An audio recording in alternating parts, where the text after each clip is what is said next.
Maranatha, The Lord is Coming, a devotional by Ellen G. White.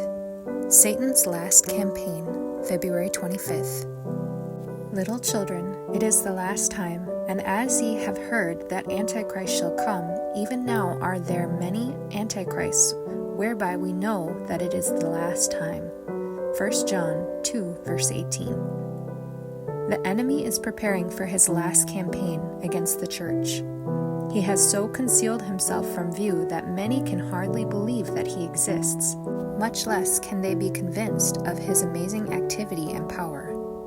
Man is Satan's captive and is naturally inclined to follow his suggestions and do his bidding.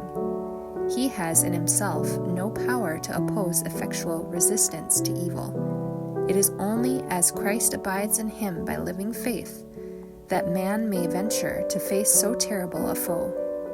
Every other means of defense is utterly vain. It is only through Christ that Satan's power is limited. This is a momentous truth that all should understand. Satan is busy every moment, going to and fro, walking up and down in the earth, seeking whom he may devour. But the earnest prayer of faith will baffle his strongest efforts.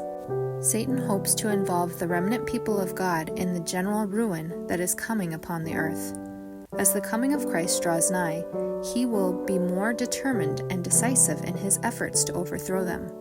Men and women will arise professing to have some new light or some new revelation whose tendency is to unsettle faith in the old landmarks.